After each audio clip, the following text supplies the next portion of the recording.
City న్యూస్కు స్వాగతం.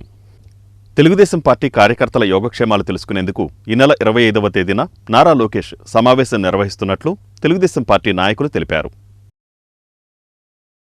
ఈ నెల 25వ తేదీన రాష్ట్ర విద్యాశాఖ మంత్రి, తెలుగుదేశం పార్టీ జాతీయ ప్రధాన కార్యదర్శి నారా లోకేష్ కృష్ణా యూనివర్సిటీలో ఏర్పాటు చేసిన కార్యక్రమంలో పాల్గొనున్నట్లు టీడీపీ నాయకులు తెలిపారు. నారా లోకేష్ మచిలీపట్నం వస్తున్న సందర్భంగా ఆయన సూచనల మేరకు హౌసింగ్ బోర్డు వద్ద కార్యకర్తల సమావేశం నిర్వహించడం జరుగుతుందని నాయకులు పేర్కొన్నారు.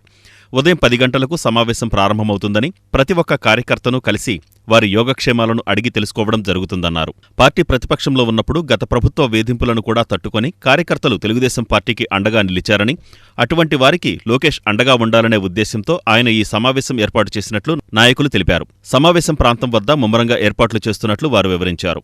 సమావేశంలో భాగంగా Gorrepati Gopichand, market yard chairman Kunche Nani, Pallapati Subrahmanyam, Logisetti Venkataswamy, Battina Dasu, Ilyas Pasha, Kantharao తదితరులు ఏర్పాట్లను పరిశీలించారు.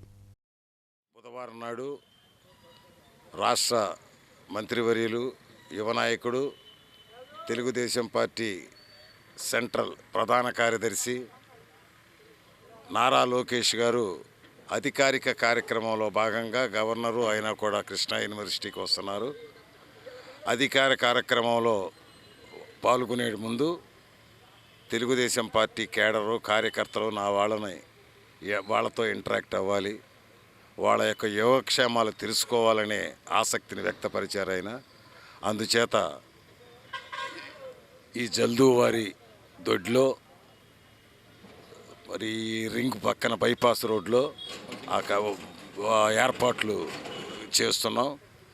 అందరితో అంటే పబ్లిక్ మీటింగ్ ఏమీ కాదు, ఇది తన వాళ్ళని కలుసుకోవాలి. ఎందుకంటే కోటి సభ్యత్వాలు జరిపించినటువంటి, మరి భారతదేశంలో ఏ రాజకీయ పార్టీకి లేనటువంటి ఒక కేడర్ని క్రియేట్ చేశాడు లోకేష్ గారు.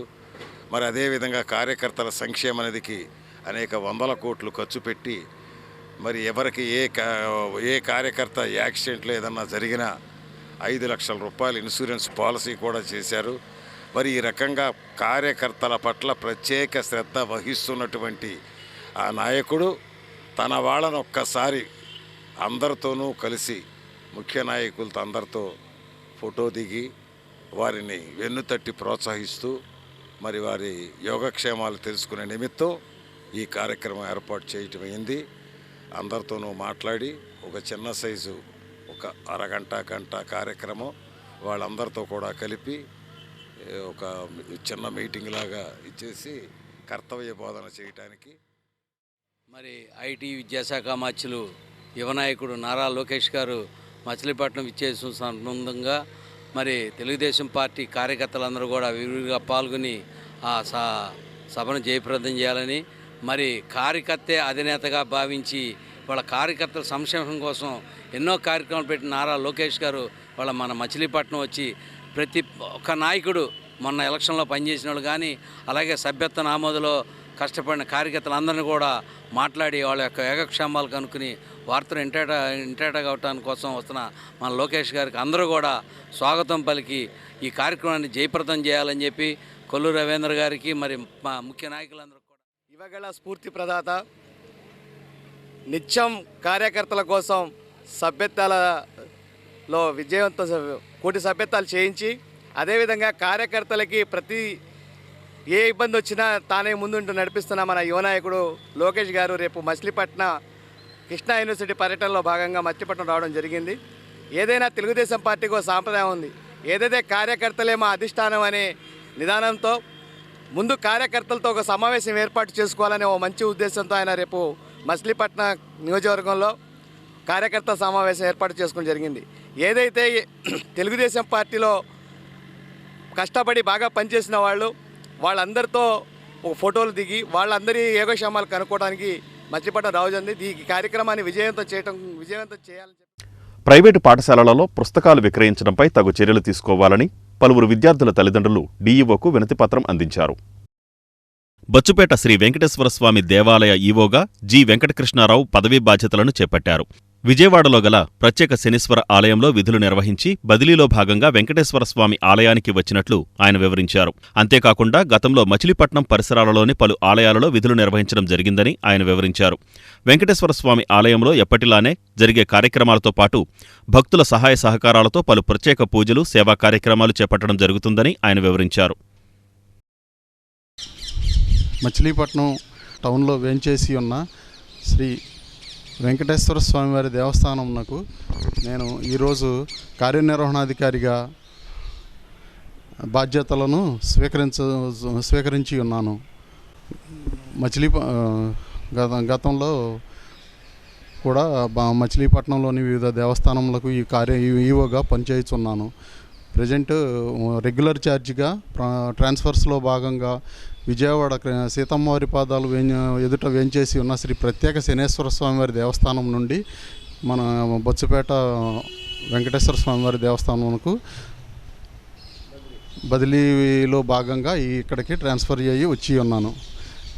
నా విధి నిర్వహణలో దేవస్థానం అభివృద్ధికి ఇతోధికంగా కృషి చేస్తూ భక్తుల సహాయ సహకారములతోనూ శ్రీ కొల్లు రవీంద్ర గారు, మచిలీపట్నం ఎమ్మెల్యే గారు, మంత్రివర్యులు, ఆయన సహకారం, గ్రామ ప్రముఖుల సహకారంతోనూ ఈ దేవస్థానం చైర్మన్ గారు ముత్తేవి రవికాంత్ గారు మరియు ముత్తేవి శశికాంత్ గారి అర్చక బృందం, ఈ దేవస్థానం సిబ్బంది సహకారాలతో ఈ దేవస్థానం అభివృద్ధికి ఇతోధికంగా అనారోగ్యంతో మరణించిన వాసవి క్లబ్ సభ్యునికి ఆర్థిక సహాయాన్ని క్లబ్ సభ్యులు అందించారు.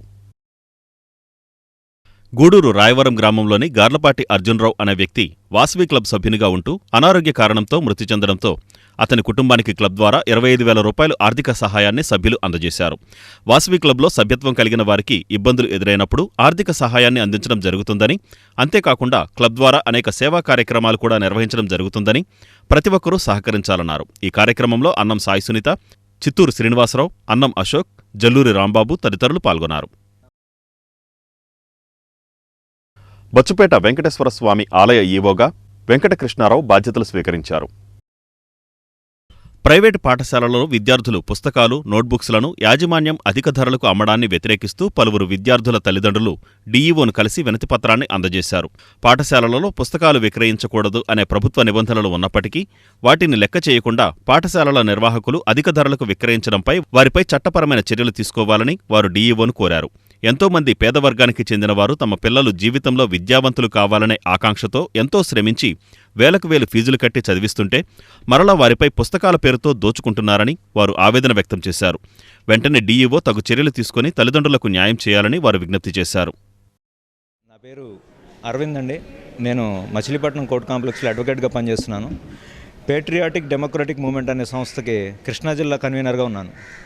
నేను ఈ నెల 13వ తారీఖున మా సంస్థ తరపున డీఈఓ గారికి ఒక రిప్రజెంటేషన్ ఇవ్వడం జరిగింది.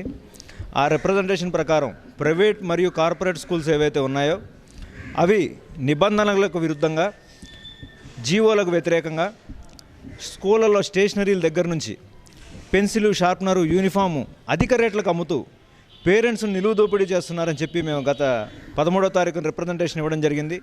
ఆ రిప్రజెంటేషన్ మీద డీఓ గారు స్పందిస్తూ 2 రోజుల్లో చర్యలు తీసుకుంటానని చెప్పడం కూడా జరిగింది. కానీ వాళ్ళకి 12 రోజులు గడుస్తున్నా ఎలాంటి చర్యలు తీసుకోపోగా ప్రైవేట్ మరియు కార్పొరేట్ స్కూళ్ళు మధ్యతరగతి మరియు దిగువ మధ్యతరగతి ప్రజల్ని దోచుకోవడం, పీడించడమే పనిగా పెట్టుకుని అధిక రేట్లతో ఒక 20 రూపాయలు ఉండే పుస్తకాన్ని 100 రూపాయలకు అమ్ముతూ నిలువు దోపిడీ చేస్తున్నారు. ఈ సందర్భంగా గవర్నమెంట్ విద్యాశాఖ పూర్తిగా ఈ విషయంలో ఫెయిల్ అయిందనే చెప్పాలి.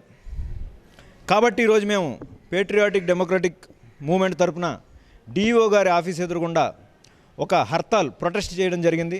ఈ ప్రొటెస్ట్ సందర్భంగా మేము డీఈఓ గారిని ఏమని కోరామంటే, వెంటనే ఏవైతే స్కూల్స్ ఉన్నాయో ఆ స్కూల్స్ అన్నిటి మీద మెరుపు దాడి చేసి ఏవైతే నిబంధనలకు విరుద్ధంగా, జీవోలకు వ్యతిరేకంగా స్టేషనరీ యూనిఫామ్లు అమ్ముతున్నారో వాటన్నిటిని సీజ్ చేయాలని కూడా అడగడం జరిగింది. డీఓ గారు యుద్ధ ప్రాతిపదికన ఇప్పుడు ఎంవీఓలు అందరికీ ఇన్ఫర్మేషన్ ఇచ్చారు. ఎంవీఓలు అందరికీ 12:30 లోపు అన్ని స్కూళ్లలో మెరుపు దాడి చేయవలసిందిగా ఇన్స్ట్రక్షన్ ఇవ్వడం జరిగింది.